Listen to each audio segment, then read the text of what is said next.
Welcome to the BHN first year course of Guru Nanak Institute of Technology, Kolkata. I'm Dr. Indrajit Bose and I shall be your course coordinator for this session. This paper is entitled Business Communication with the paper code of BHN N102. In the course of this paper, we have been taking a look at various forms and modes of interpersonal communication at the workplace. By the workplace, of course, I mean the healthcare sector or the hospital, which you shall be joining in the future as a management and administration official. Now, there are various forms of spoken and written communication which you will have to engage in when you work on a day-to-day basis in your workplace. So we shall be looking at the forms and modes of these types of communication. In your paper also, we have a specific module devoted to the language structures and functions which you are supposed to look at. So the first module is one on English grammar. So in this module on grammar, we cover various things like tenses, voices, and vocabulary as well as other grammatical structures. So today's lecture on direct and indirect speech is a part of this module on functional English grammar. And this is lecture 12 in the series. In the course of this lecture, I shall be taking a look at the different forms of narration. We shall be looking at direct and indirect speech, the rules for transforming from direct to indirect speech, and various examples for practice with extended discussion on the same. Now, to begin with, I would like to say that, let's say that we have a situation that whereby you are attending a meeting. Now, in this meeting, there is the area manager and other officials are present. So the area manager says that we are very happy to announce that the salaries of all the employees will be raised by 5% from the next financial quarter. So this is very happy news. So everybody is very elated to hear this. Now, after the meeting, some colleagues of yours in your department were not able to attend the meeting. So you tell them that, you know what the managing director said? He said that we are going to get a 5% salary increase from the next fiscal quarter. So they are also very happy to hear that. So they said, what did he say? So you try to repeat the exact words. Now, there is a difference, isn't it, between what the managing director said in the meeting and what you are saying to other employees or your colleagues. What the managing director said is given in his own words. That is direct speech. But what you are telling the others is a reported form of what he said in the meeting actually. So you are narrating what the managing director actually said. So this is indirect speech. Again, for various things, when we report what other people said to us, conversations that we have heard, or stories that other people have told us, we all use indirect speech. So these are fairly common in terms of everyday usage in our conversations, day-to-day conversations. And also we make varied uses of them in writing, right? So I hope I've been able to give you a preliminary idea regarding the difference between direct and indirect speech through this example. Now, let us look at more examples to start the discussion in a proper way. Now, here is an example from a story which we have all read in our childhood. Oh dear, said the rabbit, looking at his watch. I shall be late for tea. So you remember Alice in Wonderland and the rabbit who was hurrying away because he was late for his tea party. So this is what Alice heard the rabbit saying. "Oh dear, I shall be late for tea." This is what the rabbit said. Then the second one is a different kind of an example. It's from the classroom context. Rome was not built in a day, the teacher said to his pupils. So here it's the teacher who is saying, and we have the teacher's words quoted over here. The third one is from yet another different kind of a context. "Please put on your life jackets if you hear the fire alarm go off," the air hostess said to the passengers.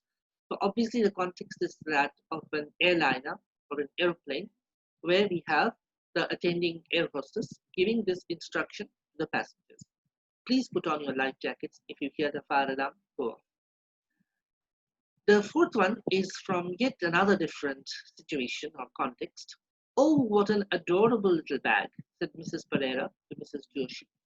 So obviously these are two women who are having a conversation, or let's say it's a social context where two society ladies are talking to one another, and one of them is Mrs. Pereira, who tells the other one, Mrs. Joshi, "Oh, what an adorable little bag." So exclaiming about a bag that one of them has got. So these are four different kind of remarks. Okay, what is common to them? Well, basically what is common is that somebody is saying something in all of them. And can you repeat these statements or exclamations or remarks without altering the meaning? Yes, of course, we can do that. We can report them like we have done with the managing director's words in the meeting. But how do we report them? Not exactly in the way in which they are said in the direct speech or as the person says them. We do make some changes. So that is what we have to focus on. What kind of changes do we have to make in order to change this from direct to indirect speech, or to narrate the words of the speaker in our own words, in our own way? Okay, let us see. Okay, some of these remarks, let's study them a little once again to look at what is common amongst all of them. So some of these are interjections, some are exclamations, like Mrs. Pereira, for example. So others are statements, okay, like the second one, for example. But all of them are spoken directly from one person to another, or by one person to a set of people, like a teacher to pupils, or the air hostess to the passengers on the aircraft. And they are all placed within quote marks. This is common to all of them, and they can all be reported. So what exactly is meant by reporting? Reporting, in other words, means to report or to recount what somebody said to somebody else, keeping as close as possible to the original words. However, we may not give the exact words. So in other words, it's a kind of a transcribing of the words spoken by a speaker. So in other words, we try to keep close to what the speaker has said about the original words, but we don't give the exact words. We may not give the exact words. Okay.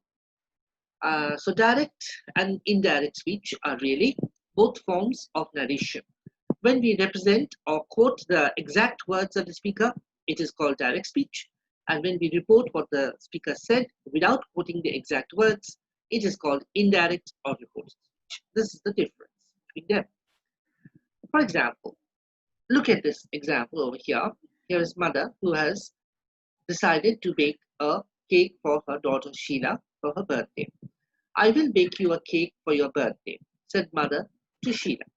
So this is what Sheila's mother is saying to her. "I will bake you a cake for your birthday." So this is a future event. So birthday is going to come up in the future, and Sheila's mother will be baking a cake for her. Now, can you give these words in reported speech in this way? Look at the way in which it is represented below the quote. Mother said, "I will bake you a cake for your birthday to Sheila." Is this a correct form of reporting? No, it is not. It doesn't sound right. And in fact, we do not put it like this. So we have to make some changes. So we are moving towards this transformation part, or what sort of changes we have to make. Let us proceed and see. Okay, now here are some examples first. Let us see how the statements are being reported in indirect speech before we look at what sort of transformations are being made. Okay, now these are the first few examples that we have started off with, and they are all being represented in indirect speech. Let's take a look. Oh dear, said the rabbit, looking at his watch, I shall be late for tea. This is an exclamation made by the rabbit. Now, this becomes, in indirect speech, the rabbit looked at his watch and exclaimed in horror and said that he would be late for tea. So, we are trying to keep as close to the original words as possible. I shall be late for tea. So, we are keeping that, but we cannot say, oh dear, over there. So, we are putting that as exclaimed in horror. So if I say the rabbit looked at his watch and exclaimed, oh dear, and said that he would be late for tea, then that would not be a correct transcription. So that exclamation, oh dear, is becoming exclaimed with horror in the indirect state, reporting of the state. Look at the second one. Rome was not built in a day. The teacher said to his pupils, this is much more straightforward. So there is no exclamation or question or anything like that over here. So it will simply be, the teacher said to his pupils that Rome was not built in a day. It's just a statement and we can report that in without making so many changes over there. Please put on your life jackets if you hear the fire alarm go off, the air hostess said to the passengers. Now this is a request that the air hostess is making to the passengers. So we will have to put requested in place of please. The air hostess requested the passengers to put on their life jackets if they heard the fire alarm go off.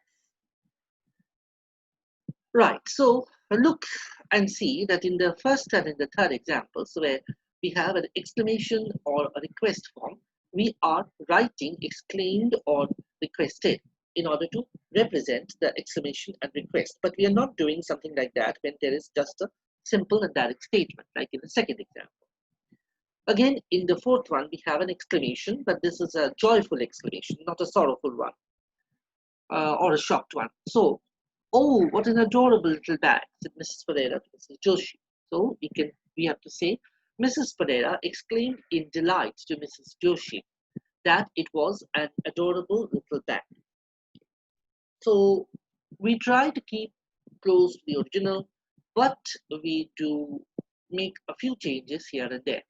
So we have already seen that we make a couple of changes like putting down exclaimed or exclaimed in horror or delight in place of the exclamations that are made.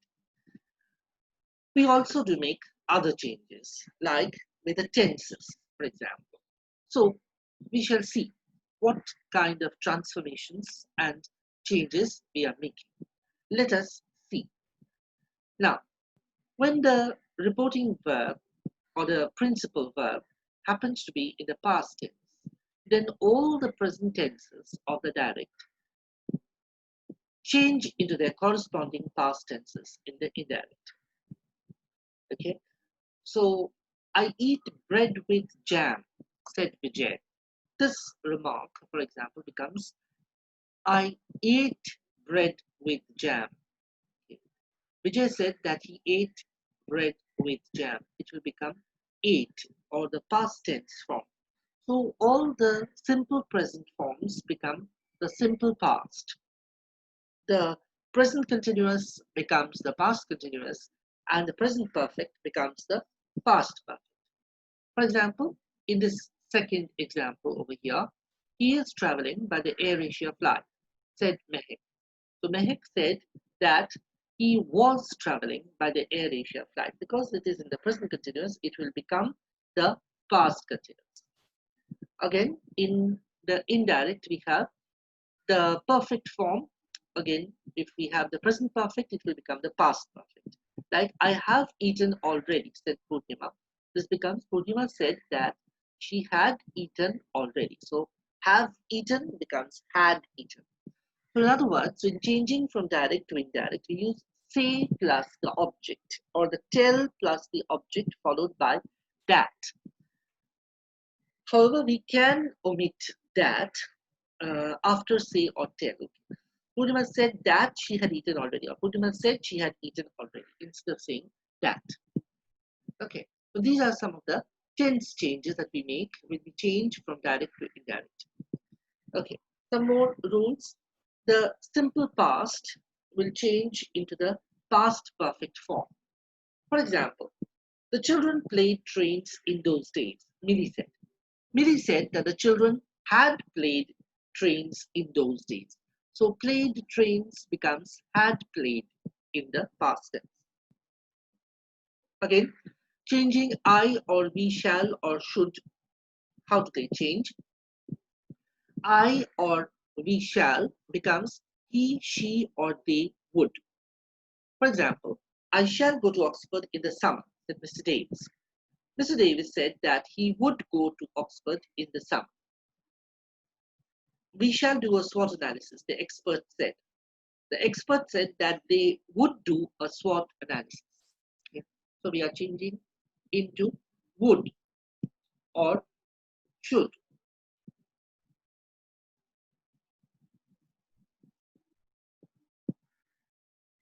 Okay. In some cases, however, in the transformation, when the introductory verb is in the present tense, there are no changes in the tenses. For example, Sheila says, I want to make a cake. This becomes, Sheila says that she wants to make a cake. Or, I go to office by bus. David says. David says that he goes to office by bus. So we are not changing that into the past tense or any other form. I visit on weekends, writes Aunt Jean in her letter. Aunt Jean writes in her letter that she visits on weekends. So in these cases, the verb which is introducing is in the present tense and we do not make any changes in the tenses. So I hope that you are noting this. Now, a few more rules regarding the tenses. The past tenses usually change into the perfect form of the past tense or the past perfect. But there are usually or however some exceptions. Like the past or the past continuous tenses in the time clauses do not usually change. For example, he said, when we were living in Delhi, we often went to Mehrauli. Now this is in the when we were living. Okay. So it's talking about some past time. Okay. So this becomes, he said that when they were living in Delhi, they often visited Mehrauli.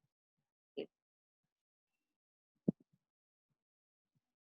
So the time clauses usually are not changing over here. Again, a past tense form which is used to describe a state of affairs which still exists in the present up to the time of reporting. Like Millie said, I decided not to buy the house as it was on the main road. Millie said that she had decided not to buy the house as it was on the main road. So we're using the past tense form because it's a state of affairs which still continues up to the present. Okay, now here are some expressions of time and place which are commonly used, and this is what they become when they change into the indirect. Like for example, now becomes then, here becomes there, ago becomes before, thus becomes so, today becomes that day, tomorrow becomes the next day or the day after, yesterday becomes the night before, and last night becomes the night before. Yesterday becomes the day before, and last night becomes the night before. Now, you will notice that words indicating closeness in time and place are changed into words indicating distance and remoteness in place and time. So this is something fairly common when we change from direct to indirect. So please keep these rules in mind. Okay, now we have some examples to elucidate these changes. Get me a pair of scissors now, said matron to the girls. This becomes, in the indirect, matron ordered the girls to bring a pair of scissors. To bring her a pair of scissors then. So now becomes then. I will go to London today, said Mrs. Harris. This becomes, Mrs. Harris said that she would go to London that day. So yesterday becomes uh, the day before, and today becomes that day. I gave him 60 rupees for buying butter yesterday, said Grandma. So Grandma said that she had given him 60 rupees for buying butter the day before. You come to my place tomorrow, Mrs. Elliot said to us. Mrs. Elliot urged us to come to her place the next day, so tomorrow becomes the next day. There were noises last night, the tutor said. The tutor said that there were noises the night before. So last night becomes the night before. So we can see from these examples how the changes occur or they take place when we change the concept of time from the present to the distant or the past forms.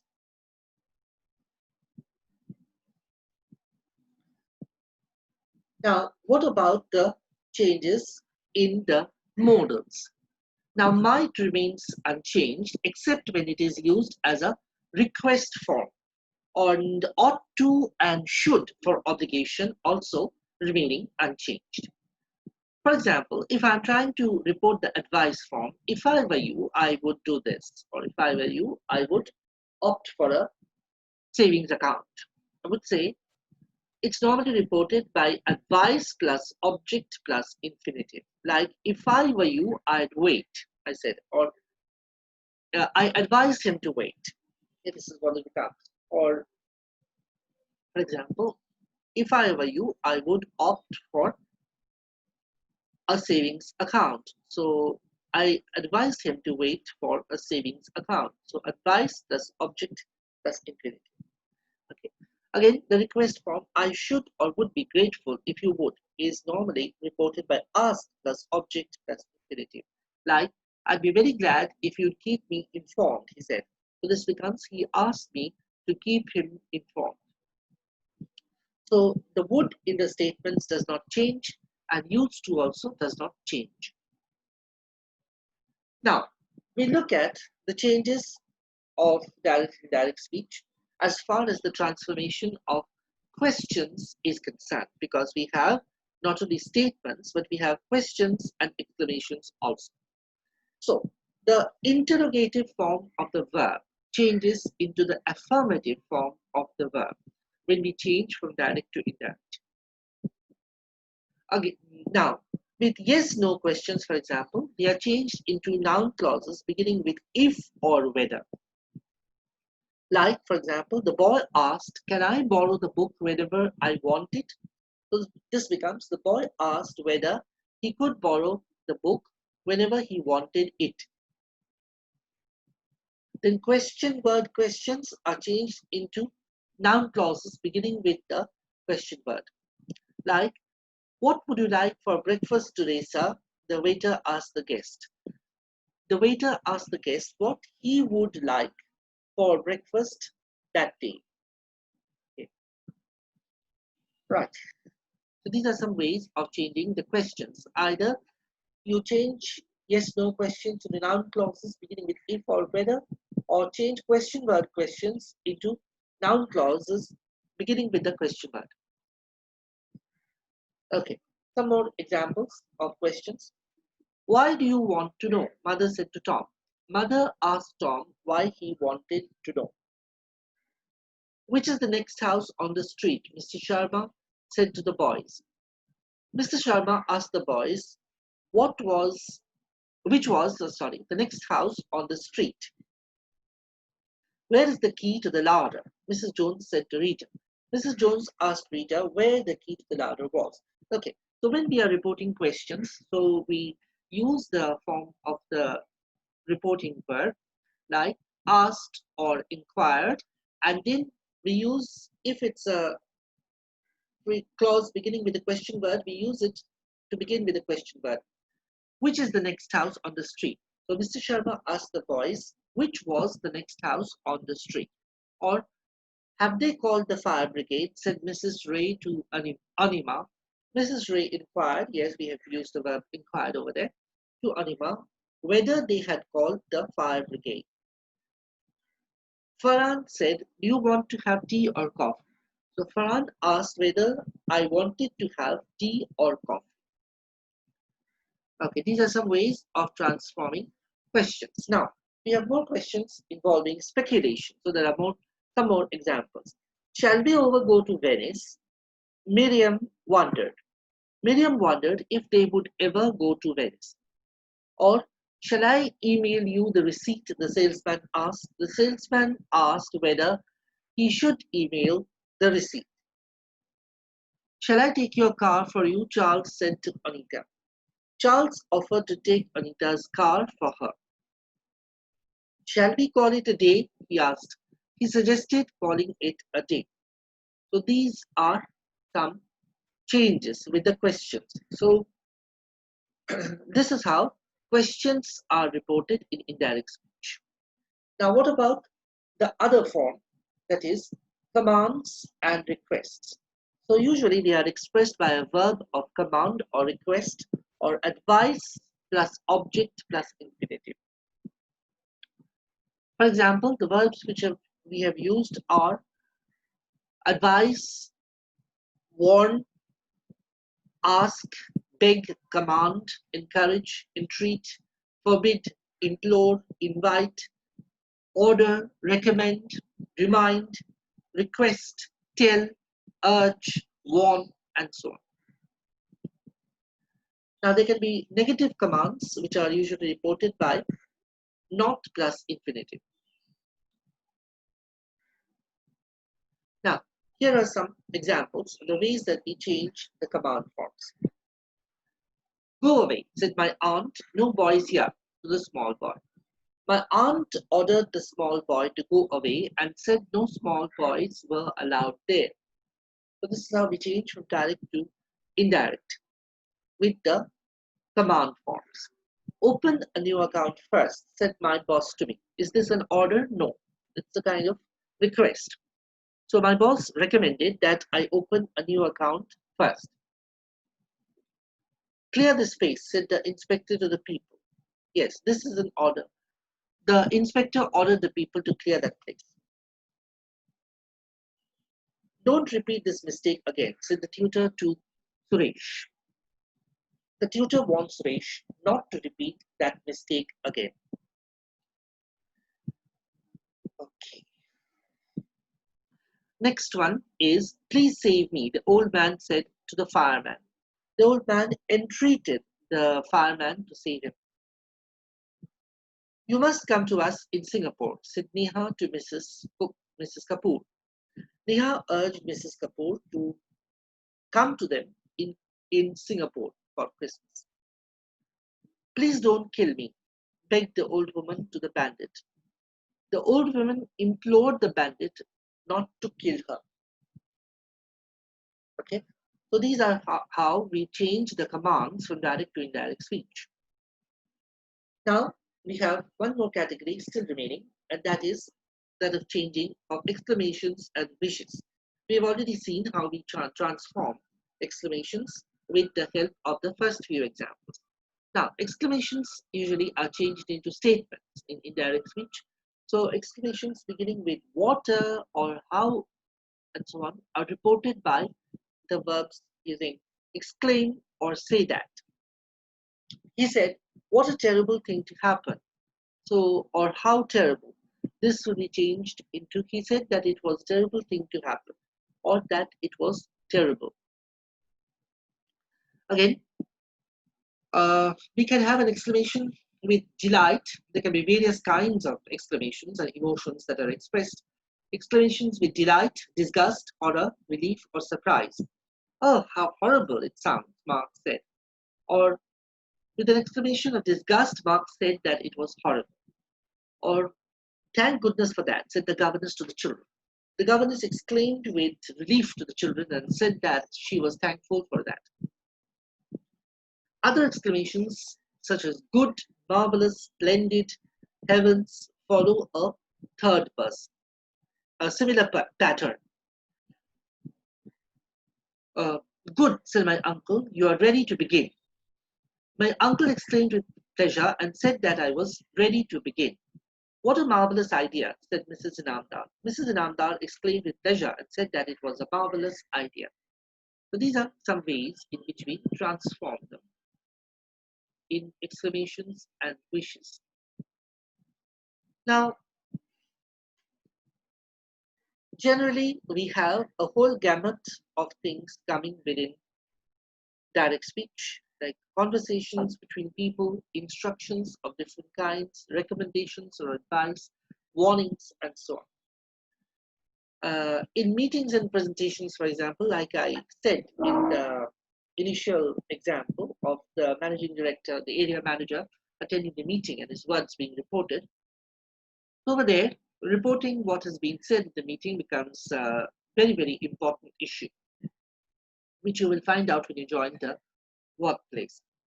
Also, the fidelity in reporting or trying to stay as close to the original words as possible, this is very, very important. Also, I mean, you should try not to change the wording when you are giving an indirect speech. And do not add or embellish details, but stick to the original as far as possible. So, words always need to be handled with care in order to prevent misunderstandings or misconstructions of meaning. So, in reporting, one needs to be doubly careful as other words are being reported and not one's own. So one is doubly responsible over there. So, for example, if you make a mistake or if you report things wrongly or if you place a wrong construction or meaning on what somebody has said, then there can be a huge difference or discrepancy over there.